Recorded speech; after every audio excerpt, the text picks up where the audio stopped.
Poštovano sveštenstvo Srpske pravoslavne crkve, poštovani gosti, dragi članovi Srpske demokratske stranke.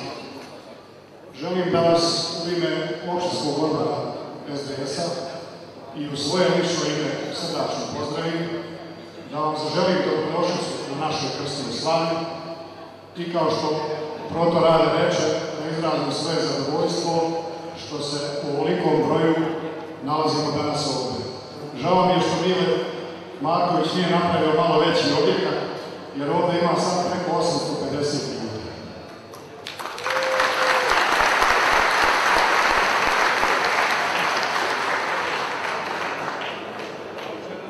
...22 godine Srpska demokratska stranka slavi svoju krstnu slavu na Petrovdanu i kroz taj čin želimo da pokažemo sve ove osobine koje smo stalno isticali kad smo u pitanju mi stranke, a to je državotvornost, to je poštovanje vjere, tradicije, kulture i svih vrijednosti koje krase srpski narod.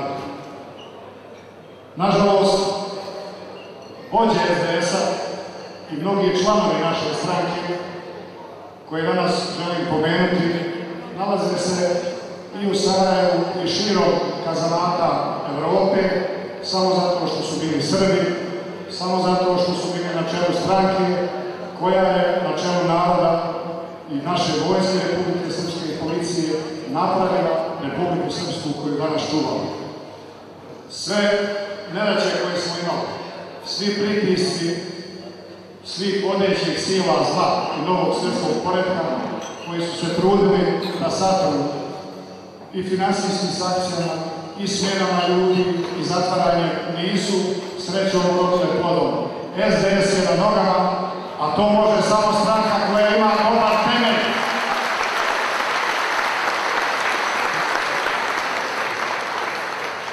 Upravo vaše prisustvo današnjoj slavi je potvrda da se SDS nalazi na pravom putu.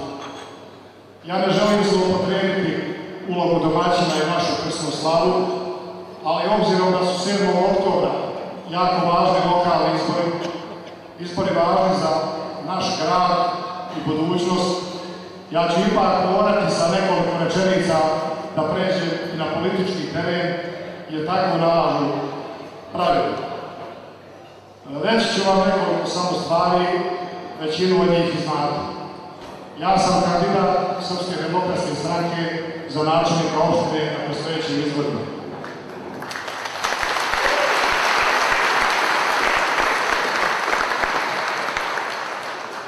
Imam podršku nekoliko političkih partija, ja ću ih ovdje pobrojati.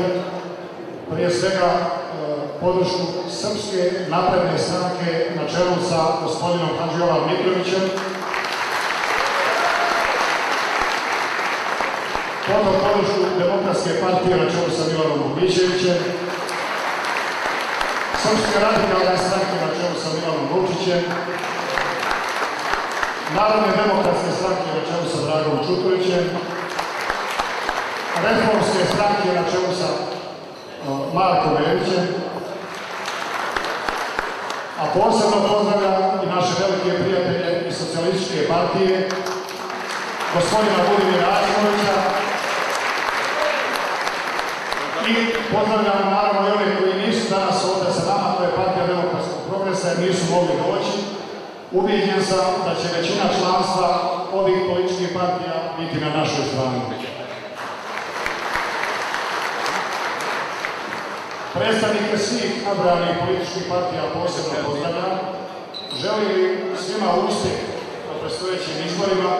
Želim da imaju u skupštinskim klupama što više odbornika, ali isto tako želim iskrenu i korektnu 100% podršku u mojoj kandidaturi.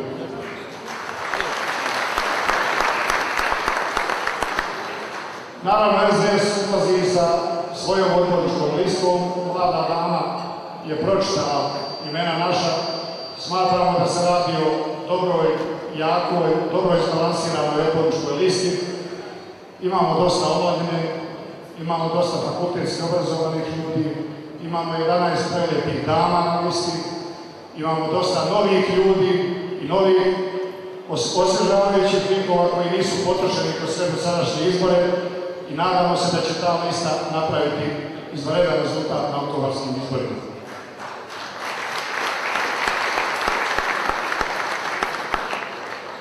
Ja moram reći da od decembra 1998. godine, dakle punih 14 godina, SDS nije imao prvog čovjeka opštine.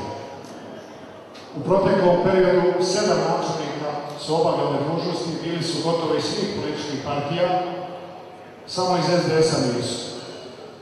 Čini nam se da su se kockice složile, da je i naša stranka zaslužila da ovaj put dobije šansu od naroda i da pokaže šta zna. Jer situacija u Zvorniku, ja to moram danas reći, nažalost nije dobra. Iz našeg grada odlaze ljudi jer u njemu ne vide perspektivu. Zašto? Zato što dezerteri upravljaju sudbinama porodica poginulih boraca, ratnih vojnih invalida i boraca.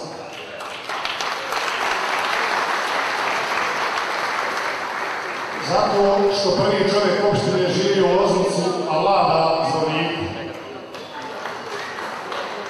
Zato što je zavedena diktatura jedne političke partije, a to nije dobro i nikad nije dobro donijelo nikome. Zbog toga, i time ću završiti političku priču, na oktobarskim izborima tu situaciju moramo promijeniti. Ja se nisam kandidovao reda radi neke svoje lične promocije i koristi, nego da bi pobjedio. Zato završavam politički dio izlaganja sa samo jednom porukom. Želimo pobjedu na oktobarskim izborima i ništa drugo ne priznajemo.